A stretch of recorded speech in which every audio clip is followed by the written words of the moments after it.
Ma palle allait très bien. Jusqu'à ce que je regarde les sorties prévues pour la rentrée et évidemment, il y en a beaucoup trop. Du coup, j'ai fait un peu de tri parmi les sorties annoncées entre août et novembre pour vous présenter les sorties qui me donnent vraiment envie. Salut tout le monde, j'espère que vous allez bien, je suis Manon et bienvenue sur ma chaîne, La Reine des Dragons. Dans cette vidéo, il y aura beaucoup de fantaisie, forcément, parce que ça reste mon genre de prédilection, mais aussi de la dystopie, un peu de contemporain, du fantastique, du thriller et même un roman graphique. Et j'ai aussi essayé de me pencher sur les petites maisons d'édition, parce qu'on trouve parfois de vraies pépites là où tout le monde ne regarde pas forcément. Bref, aujourd'hui on fait chauffer les wishlists, on met notre compte bancaire en danger et on va regarder ensemble les sorties annoncées pour la rentrée littéraire 2026 que je vais clairement garder à l'œil. C'est parti. Et on commence avec Serment de noirceur de Yelena qui sort le 13 août chez Gulfstream. Dans ce livre, on va suivre Lara Le Fay, une jeune sorcière accusée du meurtre du roi qui attend son exécution dans une cellule. Et face au juge venu recueillir sa confession, elle va raconter toute son histoire, son héritage lié à la magie, son passé et surtout une histoire d'amour interdite dans un monde qui rejette les sorcières. Et ce qui m'intrigue énormément, c'est que finalement, on commence par la fin. Puisqu'on sait déjà que Lara est condamnée, mais on ne sait pas si elle est réellement coupable, ni quelle part de vérité elle cache dans ce qu'elle raconte. Et comme on me promet de la magie noire, des secrets, une romance interdite et une héroïne potentiellement pas très fiable, et ben moi je signe tout de suite. Et regardez-moi cette couverture, ça n'aide absolument pas mon compte en banque. On continue avec un roman graphique, Le soleil va se lever, de L'Homme étoilé qui sort le 21 août chez Le Lombard. L'Homme étoilé est infirmier en soins palliatifs. Et dans cette nouvelle BD, il part d'une idée assez particulière puisqu'il veut créer une anthologie du deuil positif pour aider celles et ceux qui sont confrontés à la perte. Pour ça, il va rencontrer différentes personnes qui, chacune à leur façon, ont réinventé leur rapport au deuil et forcément toutes ces rencontres vont aussi le transformer lui-même. Et je trouve le sujet hyper intéressant parce que oui, on va parler de mort et de perte, mais aussi de tout ce qu'il y a autour. L'amour, la tendresse, les souvenirs et les gestes qui aident à avancer. Et connaissant le travail de L'Homme étoilé, je m'attends à quelque chose de très doux, de très humain et probablement à pleurer un petit peu. Enfin, un petit peu.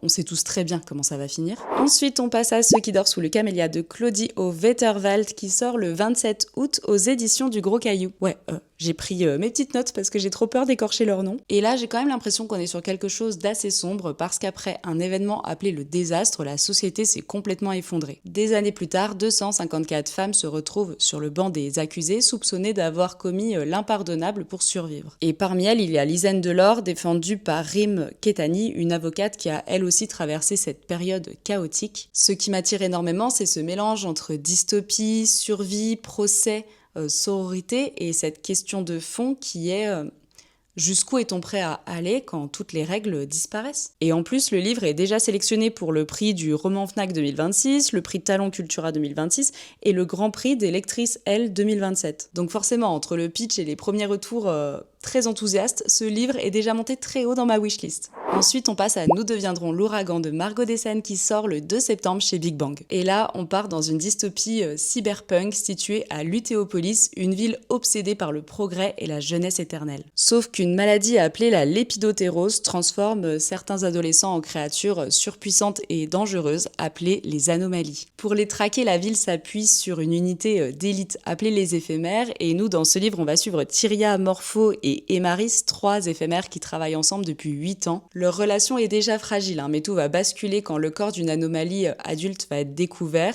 Ça va réveiller des traumatismes qu'elles pensaient enfouis et elles vont donc décider d'enquêter elles-mêmes. Et là, franchement, le mélange dystopie, enquête, amitié, vengeance et société futuriste complètement obsédée par la pureté, ça me parle énormément. Voilà, je sens que ça va être exactement le genre de roman qui se lit très vite tout en te donnant envie de faire des théories toutes les 3 pages. Et moi j'adore ça. Imagine un empire qui chaque année doit résister à l'assaut de léviathans gigantesques venus de la mer. Voilà déjà comment Une larme de poison de Robert Jackson Bennett qui sort le 2 septembre chez Albin Michel Imaginaire m'a eu. Mais j'ai l'impression que ce roman ne se contente pas de proposer un gros univers de fantaisie. Parce qu'au milieu de cette menace permanente, on va suivre une enquête criminelle menée par une enquêtrice brillante, mais franchement atypique, et son assistant. Donc j'ai l'impression qu'on est sur un mélange assez improbable entre fantaisie épique, monstres gigantesques et romans d'enquête, dans un monde où les humains ont développé toutes sortes de modifications biologiques pour survivre et défendre l'Empire. Et ce qui me rend encore plus curieux, c'est que ce roman a remporté le prix Hugo du meilleur roman, Je pense que c'est une bonne raison de s'y intéresser. Franchement, des meurtres mystérieux pendant que des léviathans essayent de détruire le monde?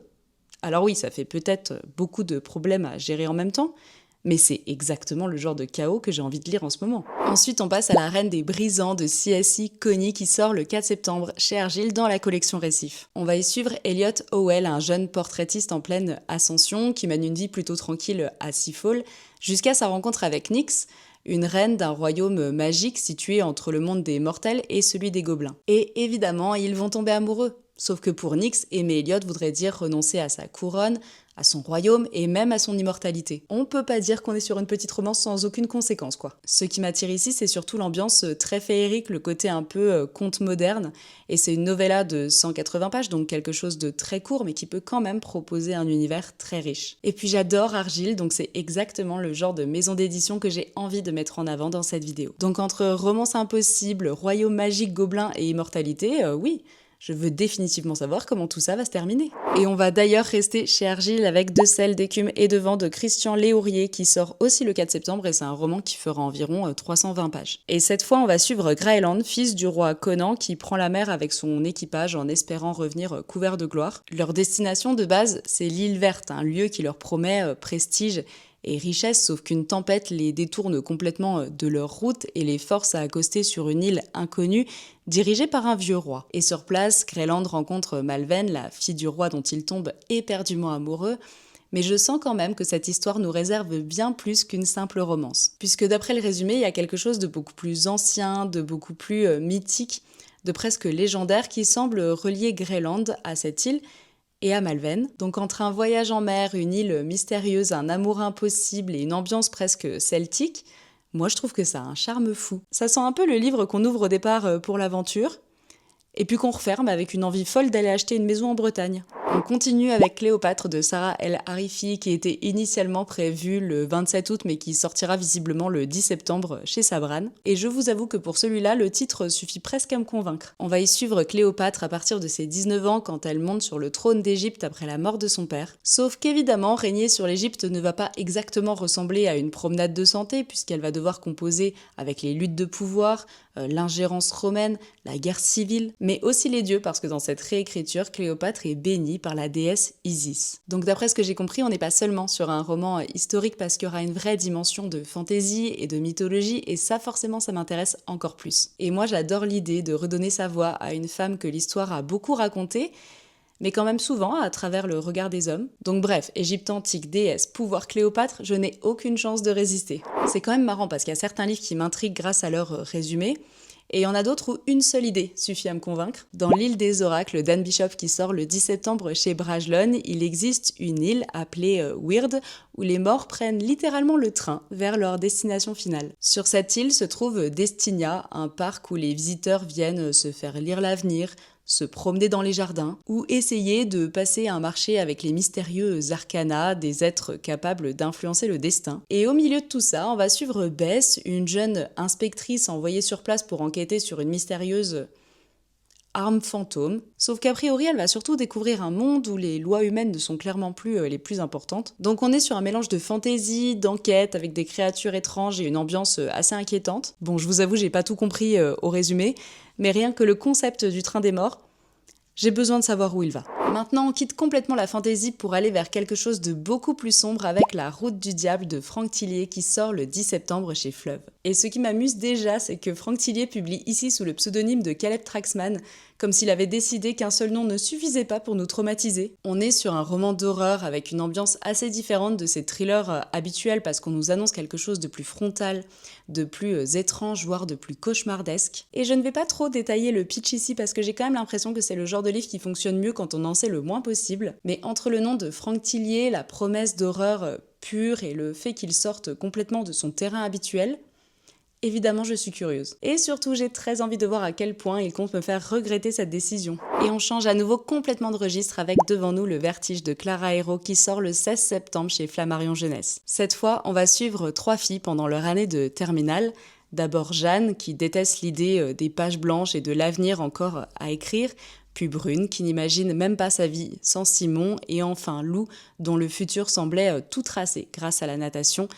jusqu'à ce que tout bascule. Et entre le bac, les soirées, les messages qu'on n'ose pas envoyer, les amitiés qui changent, les choix d'orientation, chacune va devoir composer avec un avenir beaucoup moins prévisible que prévu. Et justement, j'aime beaucoup cette idée d'avoir un roman choral sur ce moment un peu vertigineux où on doit choisir ce qu'on doit faire de sa vie alors qu'en vérité on n'en sait absolument rien. Alors oui, c'est très loin de la fantaisie, mais je trouve quand même que ça apporte une vraie respiration dans cette sélection. Et surtout, Clara Héro plus crise existentielle de fin de lycée, moi je sens que ça va viser beaucoup trop juste. On continue avec L'Arche ou le dernier rêve d'Iris d'Élodie Chardon qui sort le 16 septembre chez Hachette Roman. Et c'est d'ailleurs le roman lauréat de la 3e édition du concours Nos Futurs. On est ici sur une dystopie écologique puisque l'eau monte partout, les terres disparaissent peu à peu et l'humanité arrive clairement au bout de ses options. Et nous, on va suivre Noé, le meilleur élève d'une prestigieuse école d'inventeurs qui cherche désespérément un moyen de faire migrer l'humanité avant qu'il ne soit trop tard. Et puis arrive Iris, une nouvelle étudiante avec une manière très particulière d'explorer les rêves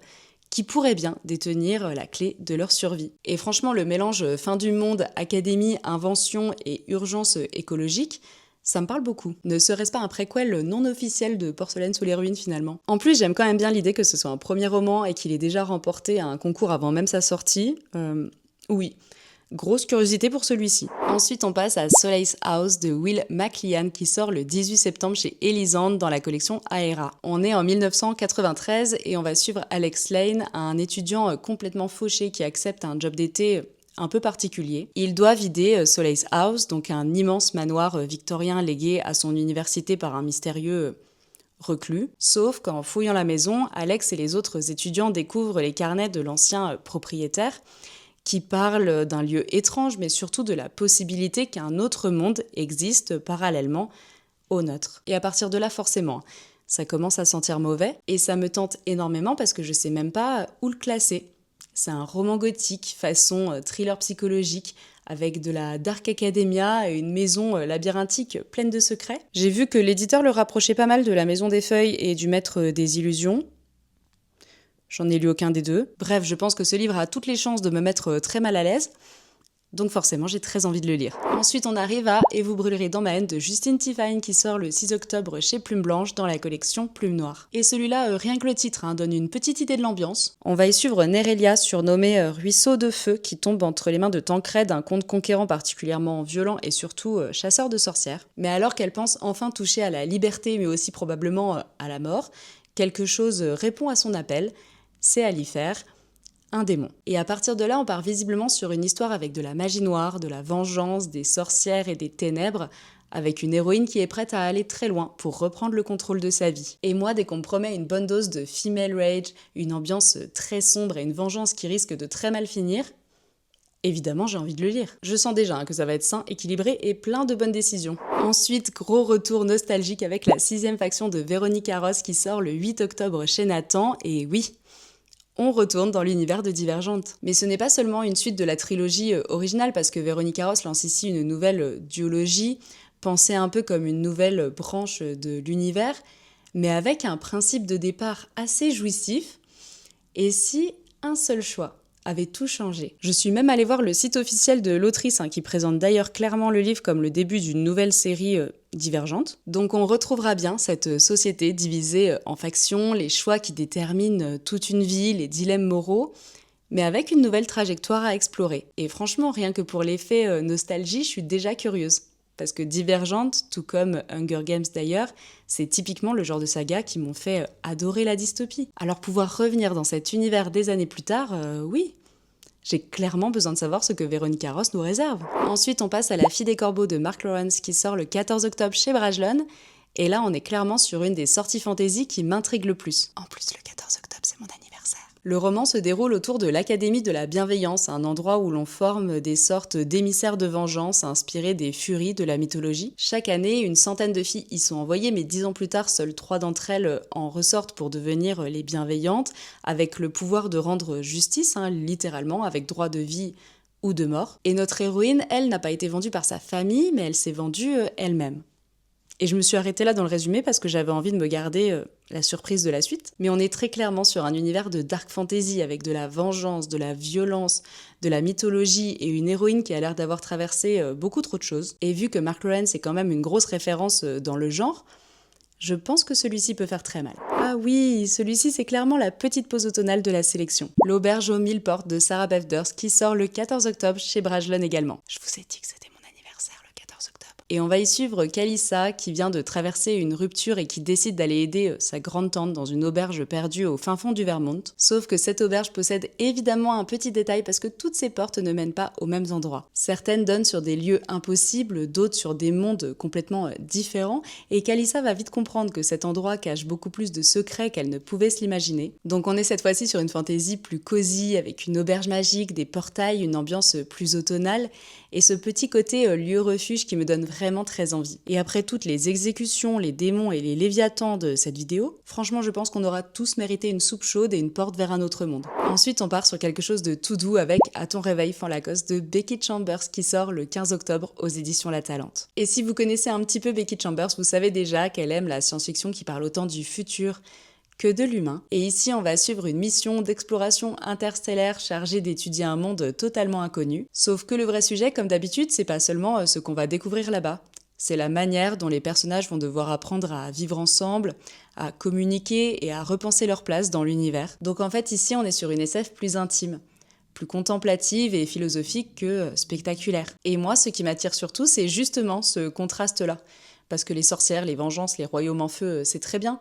Mais parfois, j'ai juste envie d'un livre qui me donne envie d'aller regarder les étoiles et de réfléchir à ma vie. Et avec Becky Chambers, de toute façon, je finis toujours par remettre toute mon existence en question. Et là, on arrive à une autrice que j'avais très envie de voir apparaître dans cette vidéo. Karine Giebel revient avec Dans la Terre froide le 5 novembre chez Récamier Noir. Et pour une fois, je vais volontairement rester assez vague sur le résumé parce que l'éditeur entretient beaucoup le mystère autour de l'intrigue. Ce qu'on sait, c'est qu'on est sur un thriller psychologique très sombre, construit autour d'une tension qui monte progressivement, de blessures du passé qui refont surface et de certitudes qui commencent sérieusement à vaciller. Et bah merci Manon pour ton intervention. Je me rends compte que je viens de résumer absolument tous les livres de Karine Giebel. Mais bon, en ce qui me concerne, ça me suffit parce que je veux lire absolument tout ce qu'elle écrit. J'adore cette autrice parce que je trouve qu'elle a cette capacité à nous mettre dans des situations hyper inconfortables, avec des personnages qu'on comprend parfois un peu trop bien alors qu'on préférerait mieux pas. Donc oui, je vais probablement finir tendue, énervée et émotionnellement rincée. Mais écoutez, visiblement, c'est devenu ma façon de passer un bon moment. Et avant de terminer cette vidéo, j'avais très envie de vous parler rapidement de quelques actualités littéraires que je vais suivre de très près dans les prochains mois. La première, c'est Novembre Édition, une toute nouvelle maison d'édition indépendante spécialisée dans la fantasy, la romance et le thriller, avec la particularité de vouloir publier uniquement des auteurs français. Leur premier roman est annoncé pour l'hiver 2026 et on sait déjà qu'il s'agira d'une dark fantasy française avec de la magie ancienne, des tensions interdites et cette frontière entre humanité et monstruosité. Donc forcément, vous en doutez bien, une nouvelle maison d'édition qui nous promet des auteurs français et qui en plus annonce de la dark fantasy. Je surveille ça de très près. Deuxième actualité, l'arrivée imminente de l'Orestia, une toute nouvelle box littéraire trimestrielle consacrée aux romans francophones de fantasy, de romance et probablement pas mal de romantaisie. Le concept, c'est une lecture à l'aveugle, ça veut dire qu'on connaît le thème, quelques tropes, mais pas forcément le titre. Et surtout, ils annoncent uniquement des one-shots en édition collector limitée avec reliure, jaspage et jaquette exclusive. La première box est prévue pour l'hiver 2026 avec ouverture des abonnements courant septembre et la livraison est annoncée avant les fêtes. Et ça, soyez-en sûrs, je ne passerai à côté sous aucun prétexte. J'ai trop hâte. Et dernier rendez-vous que je voulais absolument mentionner puisque le livre Sur la place de Nancy revient cette année les 11, 12 et 13 septembre pour sa 48e édition. C'est personnellement l'un des rendez-vous de la rentrée littéraire que je ne pourrais manquer sous aucun prétexte avec des auteurs, des dédicaces, des rencontres. Tout un tas de tentations sous le même chapiteau. En plus, comme c'est tout près de chez moi, écoutez, je me propose d'aller enquêter directement sur place pour voir de plus près quelles sorties de la rentrée littéraire seront sur les stands de cette année. Oui, je sais. Allez voir de plus près, on sait tous ce que ça veut dire revenir avec un sac beaucoup trop lourd. Voilà, j'ai enfin terminé de vous présenter toutes les sorties de cette rentrée qui ont réussi à attirer mon attention. Évidemment, cette liste n'est pas exhaustive, et vu le rythme auquel les éditeurs continuent d'annoncer les nouveautés, je suis quasiment sûre d'avoir déjà découvert 3 ou 4 nouvelles pépites avant même que cette vidéo soit publiée. N'hésitez pas à me dire en commentaire quelle sortie vous attendez le plus, et si jamais j'en ai oublié une qui pourrait me plaire, je compte évidemment sur vous pour venir aggraver la situation. De mon côté, je vais continuer à surveiller les prochaines annonces parce qu'apparemment avoir une palle raisonnable n'était pas prévu dans mes objectifs 2026. Dans tous les cas, je vous remercie d'avoir passé ce petit moment avec moi. Si la vidéo vous a plu, n'hésitez pas à la liker et à vous abonner, ça me fera très plaisir. Quant à nous, on se retrouve très vite pour de nouvelles vidéos. En attendant, prenez soin de vous, faites de belles lectures et nous, on se retrouve entre deux chapitres. Salut!